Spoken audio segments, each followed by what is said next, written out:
Patricia y Fernando. Muy buenos días, amigos. Buenos días. Estamos pues inaugurando noviembre, se inauguró ayer, pero continuamos en las expectativas de noviembre. Y vamos a conversar ahora con el presidente de CONFIEP, el señor Martín Pérez Monteverde, para, en fin, lo que se está haciendo en todas partes, evaluar qué ha pasado en estos 100 días y sobre todo algunas otras perspectivas.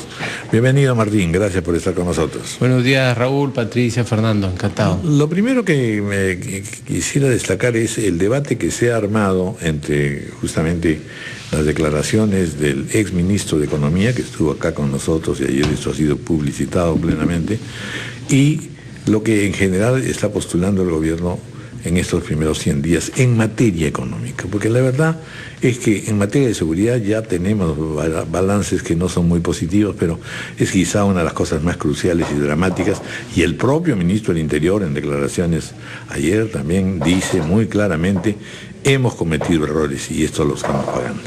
Pero en fin, lo que sí interesa es en la parte económica por varias razones. Primero, por, en fin, la sanidad del país, pero fundamentalmente también que la gente, por eso me interesa tanto cifrar la atención en este debate económico, porque la gente va sintiendo cosas que ya no se las atribuyen nunca a ningún gobierno, pero que de hecho crean un malestar, ¿no es cierto? La inflación, la subida de los precios y en general la sensación que en realidad en términos de trabajo la cosa sigue siendo muy ajustada. Me gustaría que nos presente usted un panorama con respecto a este debate. Yo creo... ¿Quién tiene la razón? ¿Quién estuvo bien y quién estuvo mal? Que es la otra cosa, que somos totalitarios, ¿no es cierto? El anterior, un desastre. El que viene, otro desastre. No es así. Bueno, creo que la primera reflexión, Raúl, que hay que hacernos es si es que en 90 días alguien es capaz de enrumbar un país o enrumbar una empresa. En términos empresariales, lo mínimo que te va a tomar enrumbar una compañía son 6 meses, consolidarte en el puesto, cambiar gente. Y teniendo el equipo suficiente. Sí, sin duda, y donde uno no tiene que hacer coordinación política con nadie, más que con su directorio, ¿no? Entonces sí creo que... Y no tiene un congreso de 70 personas de otro partido. Que vamos, es parte de la complicación. Evidentemente, ¿no? Claro. Evidentemente este gobierno es un gobierno que tiene que hacer un esfuerzo enorme para coordinar todo lo que necesite, porque son minoría en el Congreso, una bancada que, como ha dicho el Premier, tampoco es una bancada muy cohesionada, tampoco tienen, digamos, los operadores políticos que debieran tener, pero en todo caso creo que lo que se está haciendo, que en el fondo están bien enrumbados, lo que necesita es un poquito más de velocidad, ¿no? El tema de la gente se impacienta porque siente con razón, los precios suben, digamos, la generación de empleo no es toda la que ellos quisieran, que es una de las principales preocupaciones nuestras. A nosotros cada vez nos preocupa menos el PBI como porcentaje, Raúl, y cada vez nos preocupa más la generación de empleo en el Perú. Vemos que el PBI a veces se dice sube 5, sube 3, y luego hacen los cálculos los economistas y dicen sí, pero la demanda interna viene débil. Y es cierto, la demanda interna viene débil. Sí es importante, y es una ventana que este gobierno tiene que aprovechar, es los índices de confianza. Es decir, no es la confianza empresarial, aquí lo que tenemos que tener es la confianza de la ciudadanía. Los empresarios, antes de ser empresarios, somos ciudadanos, y por lo tanto sube la confianza, y estadísticamente se ha probado que 6 meses después sube la inversión. Ojalá suba en los montos, en las magnitudes que necesitamos. Quizás no, si es que el mundo tampoco nos acompaña, pero el Perú es un país que tiene las condiciones macro para avanzar. Ahora, ¿qué cosas necesitamos para generar empleo rápidamente? El tema del destrave, por ejemplo. Primero, ¿no? Lo que me interesa es en realidad decir qué es lo que hemos recibido, y dentro de lo cual debe haber bueno, malo y feo, y qué es lo que en este momento todavía no está siendo enfrentado, o por lo menos esta idea de que todo nace y que se inventa la pólvora no tiene ningún sentido. Hay un principio de continuidad que tiene que ser valorado. Si hablamos un poquito del gobierno anterior, Raúl, yo en muchas oportunidades dije, al gobierno le falta convicción para hacer todo. Es evidente que el presidente Humala entró con, digamos, ciertas convicciones, y luego en el camino se dio cuenta, esto no lo puedo hacer. En alguna conversación que tuve con él me decía, una cosa es lo que tengo que hacer y otra cosa es lo que yo quisiera hacer. Y eso se sentía en todos los niveles de gobierno, Raúl. Había poca convicción para conversar con el empresariado, poca convicción para resolver algunos temas económicos. Se han creado durante el gobierno del presidente Humala 13 entidades nuevas, 23 programas nuevos. La tramitología fue el tema. O sea, si hay una palabra que esto podía calificar o que fue una constante durante el gobierno del presidente Humala, fue la tramitología, que ni siquiera el gobierno podía con ella. Y también quiero ser honestos, también nos toca a nosotros la tramitología en el sector privado internamente. Y hoy día vemos lo difícil que es poder invertir. Y lo que nosotros queremos es invertir y generar empleo. Punto. Es como lo que te contesta un ciudadano de a pie y le dicen a diferentes autoridades, por favor, deje trabajar, pues, jefe, deje trabajar.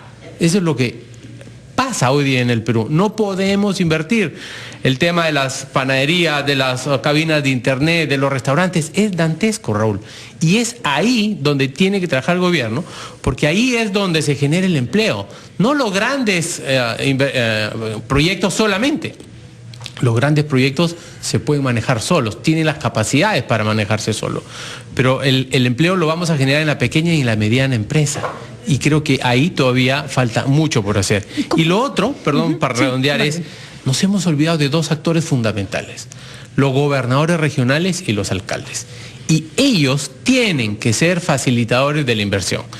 Estaba en Huancayo hace unos días, un centro comercial, 280 millones de soles, 1.500 puestos para los huancaínos y seguía bajo revisión de INDECI. Eso no podemos permitirnos.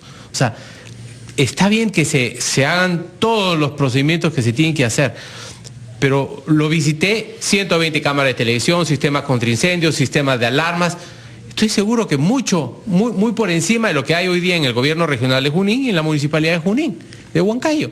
Resolvamos los temas y hagamos que los alcaldes sean facilitadores. Todos los alcaldes tienen amnistías sobre las multas de licencia de construcción. ¿Por qué? Porque nadie las cumple, porque nadie puede cumplirlas, y entonces tienen que hacer amnistías. Entonces yo sí creo que el gobierno tiene que ir de la mano con gobernadores y alcaldes para buscar destrabar. Realmente es un dolor de cabeza, ¿no? Martín, hablaba usted de todos los actores en este caso y también ha mencionado al empresariado. Hay un caso que ha remecido mucho a la opinión pública porque los que defendemos el libre mercado y creemos que el mercado se debe regular básicamente solo, cuando uno ve lo que ha pasado con las farmacéuticas, por ejemplo, uno dice, bueno, pero entonces no hagan gastar tanta plata al Estado en estar persiguiendo prácticas que son absolutamente inadmisibles. Y si uno lee los mails, se da cuenta de que en realidad esa concertación de precios se da en un mercado que se sabe que tiene un estado tan imperfecto de mirar lo elemental que pueden actuar con esa impunidad de manera tan abierta y tan grosera, ¿no? ¿Cuál es la posición de la CONFIEP en este caso? Absoluto rechazo a las prácticas de concertación de precios. Absoluto. Los que creemos en el libre mercado, esto es una puñalada en el corazón del libre mercado. Y tenemos que decirlo con claridad. Esto no podemos permitir. Y la sanción tiene que ser tan grande como para que no solamente ellos nunca más en su vida quieran hacerlo, sino para si es que hay otros que están haciéndolo o piensen hacerlo, también se desista. Para que no valga la pena, porque si ganan mucha plata y te ponen una multa, la pagas y ya estamos, ¿no? Y la multa tiene que ser enorme. Porque si no, va a haber un estímulo perverso. ¿Cuántas veces hemos visto incluso hasta en los partidos políticos, que la multa es chiquita, entonces no importa que me multen? No, la multa tiene que ser tan grande que tiene que existir a los que lo hicieron y a los que quisieran hacerlo también. Estamos absolutamente de acuerdo. Esto se da en un contexto de discusión de si necesitamos o no una ley antimonopolio, ¿no es cierto? Hay opiniones diversas al respecto. No sé si es una ley antimonopolio, pero sí necesitamos un Estado no grande, sino fuerte para regular y para entrar ahí donde se están violando las reglas. ¿Qué esperarían ustedes? A ver, no es ley antimonopolio, sino de control de fusiones, ¿no? Sí. Yo creo que lo conversamos en alguna otra oportunidad. Creo que el Perú todavía no se reencuentra ni con la inversión ni se reconcilia con el crecimiento. O sea, todavía estamos lejos de poder revertir esa situación. En el mundo, la tendencia es ir hacia una ley de control de fusiones. Lo que hay que ver es cuál es el mejor momento. Quizás dentro de un año, dentro de 8 meses, dentro de 2 años. evidentemente quienes propugnan por esta opción decían es una condición de la OCDE. No es una condición de la OCDE. Es más, hay países de la OCDE que no tienen. Creo que evidentemente lo que está sucediendo con la OECD, y es una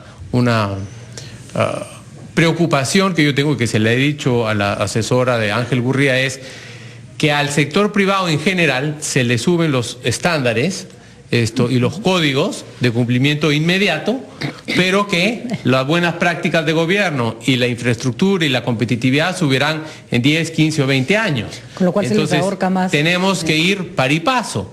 Es decir, no tenemos la institucionalidad de un país de la OECD. No tenemos la flexibilidad laboral de un país de la OECD, no tenemos la infraestructura de un país de la OECD, pero lo que quieren es que de forma inmediata tengamos los códigos y los estándares de los países de la OECD. Eso tenemos que ser conscientes que le va a generar un menor nivel de competitividad también al país.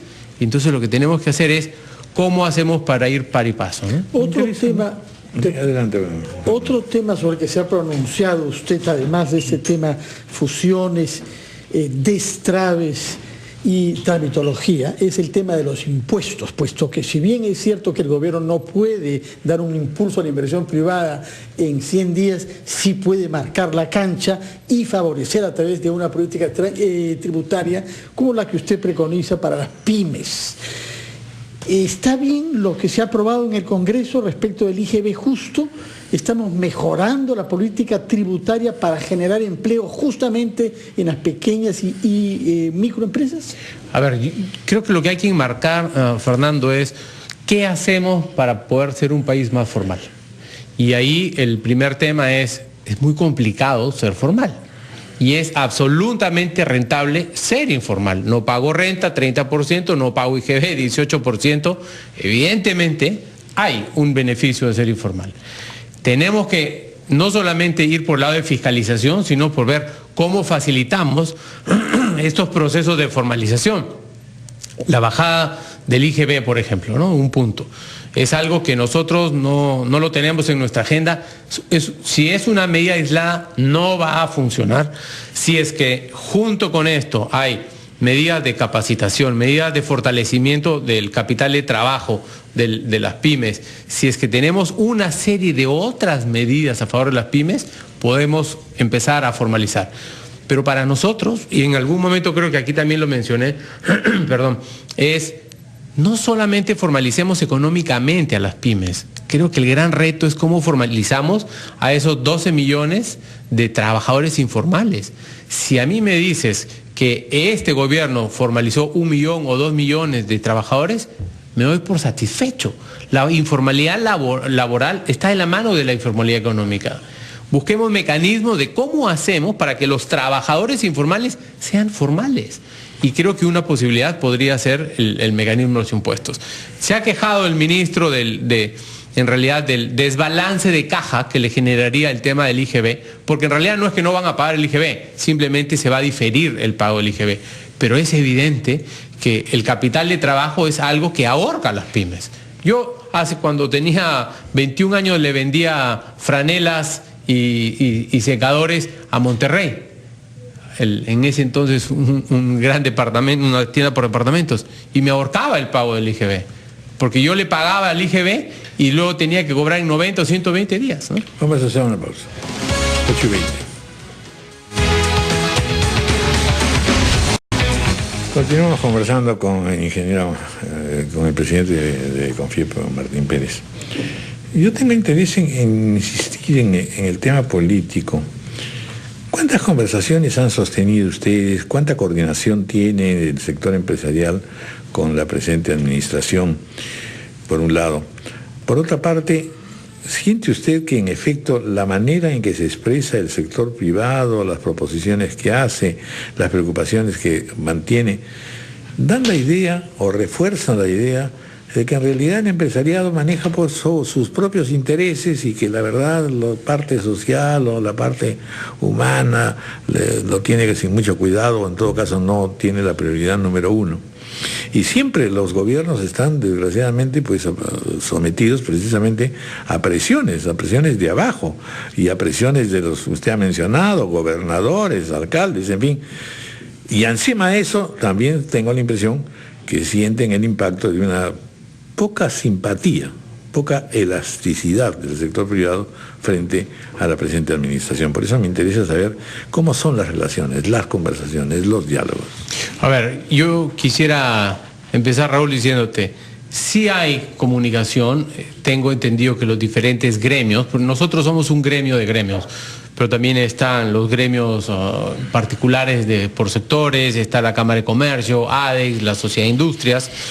Hay comunicación fluida con los diferentes actores, o sea, ADEX habla más con el ministro de Comercio Exterior, la Sociedad de Industria con Produce, hay buena receptividad.